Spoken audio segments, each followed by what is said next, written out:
Jay Timmons, I'm President and CEO of the National Association of Manufacturers. We're a 12,000 member organization that really represents the voice of manufacturers and their employees from all over the United States. Manufacturers use about 30% of the nation's energy output, and it's one of the largest costs that manufacturers have to absorb when they're producing the goods that we all enjoy and that we export to other countries around the world. So in terms of a cost and a product for manufacturers, it's absolutely one of the largest with labor costs. I think energy costs are a concern, and energy supply, consistent and dependable energy supply, is a concern for all manufacturers, regardless of what they're producing. Because the more expensive energy is, the less than a company can invest in expanding their operations or hiring new people. So we believe that it's incredibly important to have a consistent and reliable source of energy right here in this country. So we're not relying on unstable governments from around the world. We're actually producing our own energy here in this country, whether that's oil, natural gas, coal, nuclear, wind, solar, other renewables. We have a plentiful source and an abundant source of energy in this country, and we're just not utilizing it. I like the term energy agnostics because I think it sends the right message. At the NAM, we believe in the all of the above approach. It sends the same message. If we don't look at every potential source of energy, we are not going to be able to meet the energy needs of the future. We're a growing economy, not just here in this country, but around the world. So when energy is produced, wherever it's produced, we're not the only ones that are consuming that supply. There are other countries, there are other industries and companies around the world that are trying to draw that power as well. So every potential source of energy is vital to expanding our energy supply in this country. The debate about energy supply in this country is really uncertain. I do believe the American people understand that we've got to increase our energy supply in this country.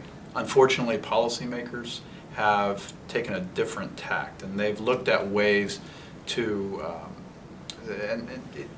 they've called it energy supply legislation or environmental legislation, but the ultimate effect of a lot of the proposals that have been out there by Congress or the administration has been to actually restrict energy supply, make it more difficult to procure energy in this country, and make it more expensive, not just for manufacturers, but for all consumers, including the senior citizen on a fixed income that has to pay a home heating or cooling bill and is finding it exceedingly more difficult to do that.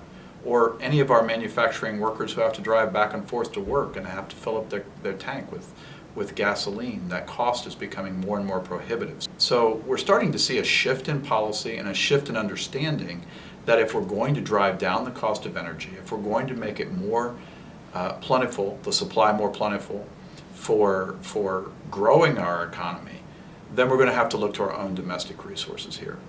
I think during the recent economic difficulties that our country experienced, Americans from all walks of life understand that costs add up on a personal basis, on a personal budget.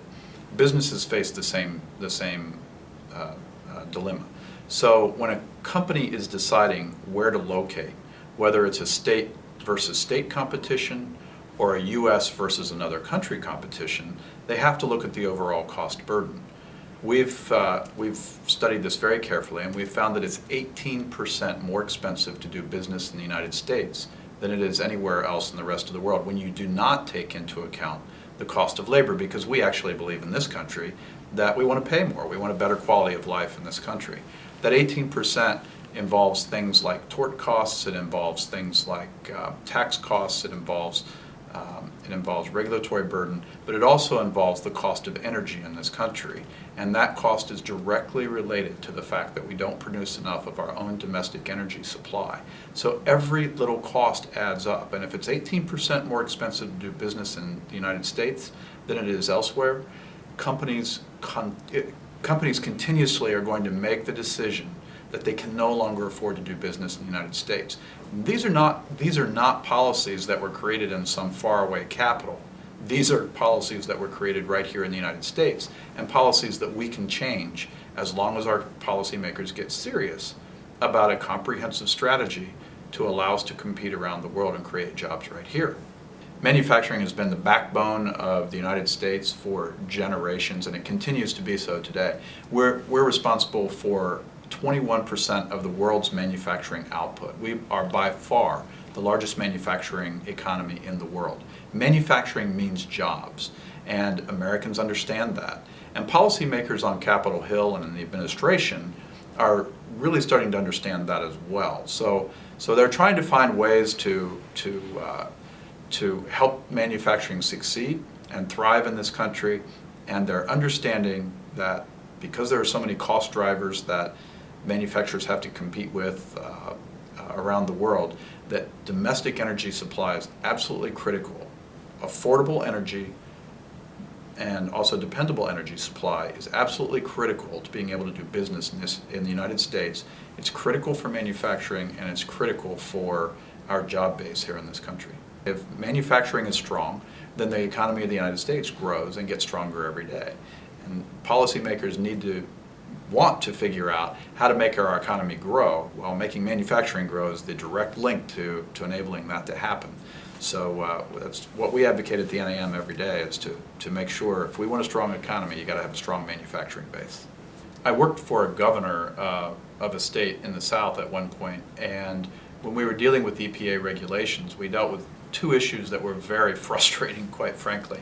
The first issue was every time the goalpost, we thought the goalpost had been set, and we were trying to work to attain the goals that had been set by the federal government, the goalpost was subsequently moved before the goals were attained in the first place. So, these constantly changing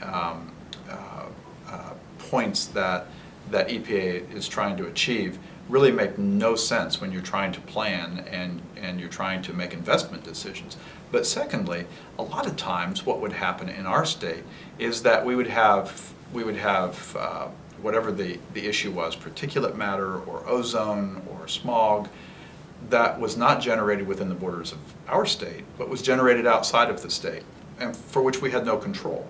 Yet our state would be penalized, and it would be considered a non-attainment area, and that would impact further development or any development in various counties in our state. So what we found is that the EPA's enforcement was really uneven and frankly unfair in a lot of instances when counties had no control over their own destiny, and some states had no control over their own destiny. One of the issues that EPA is working on right now is something called the Boiler-Mact rule, and the proposals that EPA put out would be terribly restrictive to manufacturers that use boilers in their processes, and that's a very large number of manufacturers, to the point where we're hearing from manufacturers who said if the original rules had gone into effect as planned, the decision would have been simple. They would simply have to close their facility, and that meant literally tens, hundreds of thousands of jobs all across the country, a lot of which were in very distressed communities that couldn't afford 0.1% of additional unemployment. So again, the EPA wasn't considering the economic consequences of their actions when they proposed the rules. Now, since the rules were originally proposed, EPA decided that they would wait 18 months. The courts decided that no, they had to make a decision quickly. So we're waiting to see if Congress itself is going to take the responsibility, which, by the way, is their responsibility, to put a stop to these proposed Boiler-Mact rules so that companies don't have to make the decision, can I stay in business or am I done?